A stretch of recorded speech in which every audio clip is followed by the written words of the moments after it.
Hello everyone, welcome to my YouTube channel. I am Neeraj Upadhyay और आप देख रहे हैं सुमन क्लासेस।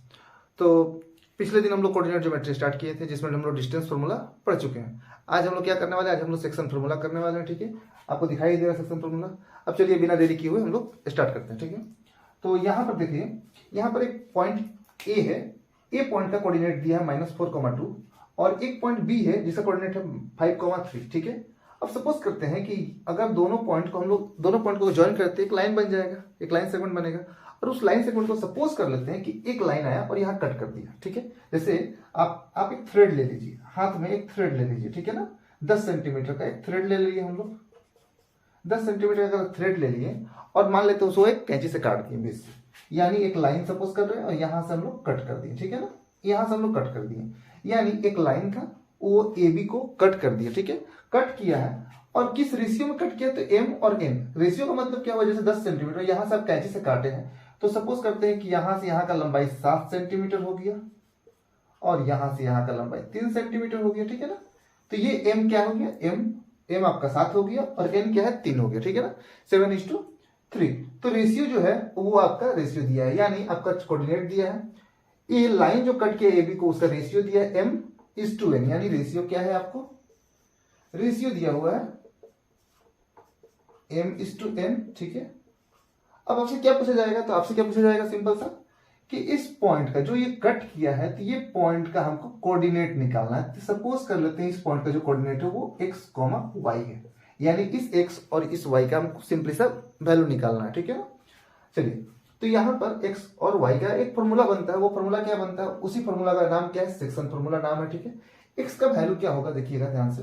पहले a लिख लेते हैं हम लोग, a -4,2 और b 5,3।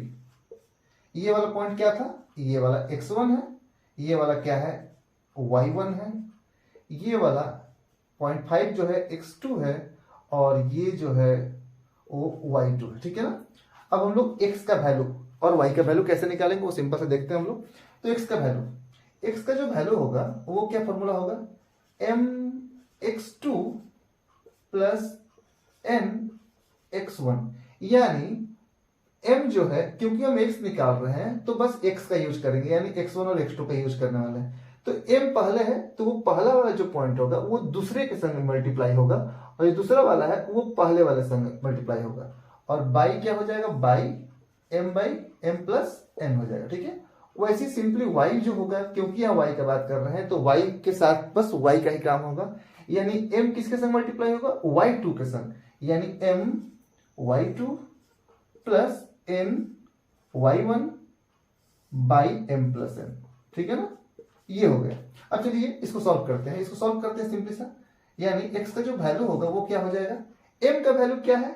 m का वैल्यू कुछ भी हो सकता है। तो यहां पर हम सपोज कर लेते हैं कि ये जो रेशियो दिया है वो आपको 3:2 दिया है, यानी टोटल 5 है। ये लेंथ सपोज कर लेते हैं 5 है, ये 3 है और ये 2 है। सिंपल से ये समझ लेते हैं। तो रेशियो m का वैल्यू दिया और n का वैल्यू आपको दे दिया। m का वैल्यू क्या है? तो m का वैल्यू 3 है और n का वैल्यू क्या है? तो n का वैल्यू आपको 2 दिया हुआ। ठीक है ना, चलिए, तो यानी 3 इंटू x2 क्या है? x2 आपका 5 है, तो यहां पर 5 प्लस n क्या है? n आपका 2 है तो 2 लेंगे और x1 यानी 2 इंटू -4। ओके, ये कर दिए। और बाई क्या होगा?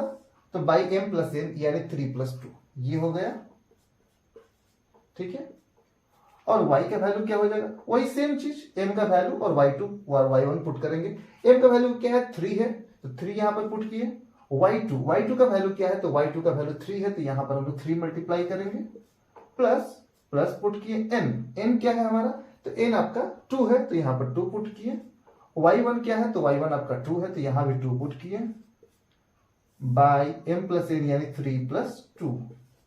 इसको सॉल्व करते हैं तो ये x का वैल्यू क्या हो जाएगा? 3 इंटू 5 क्या हो जाएगा? 5×3 = 15। ये प्लस और माइनस क्या हो जाएगा? माइनस। 4×2 = 8, 3 प्लस 2 क्या हो जाएगा? 5। y का वैल्यू क्या हो जाएगा? तो 3×3 जा, या 3×3 = 9 प्लस 2×2 = 4/5। ठीक है, यानी x का वैल्यू क्या हो गया? x का वैल्यू 15 में से 8 गया 7/5 और y का वैल्यू क्या हो गया? 9 4 13/5। और क्योंकि यहाँ पर हम लोग को कोऑर्डिनेट पूछा गया, कोऑर्डिनेट का मतलब क्या है, हमेशा एक ब्रैकेट में रहेगा और पहले x का वैल्यू और y का वैल्यू सिंपल सा होगा। तो x का वैल्यू क्या है 7/5 कॉमा 13/5, यही हमारा आंसर हो जाएगा। यानी ये जो लाइन है इसको जब कट किया है तो इस पॉइंट का, ये जो पॉइंट दिखाई दे रहा है, इस पॉइंट का कोऑर्डिनेट क्या है, तो इस पॉइंट का कोऑर्डिनेट आपका 7/5 13/5 है। ठीक है ना, यहां तक समझ में आ गया होगा। अच्छा, ये ध्यान देने वाला एक बात है कि जब भी आपको ये बोला जाएगा कि एक लाइन को कट किया गया और वहां पर वर्ड ना लिखा गया हो, अगर वर्ड ना लिखा गया हो तो ये सिंपल सा हम फॉर्मूला यूज करेंगे, जो फॉर्मूला यूज किया है। ठीक है, और अगर वर्ड लिखता है तो वर्ड क्या क्या लिख सकता है, एक वर्ड है इंटरनली, ठीक है ना, और एक है एक्सटर्नली। ठीक है,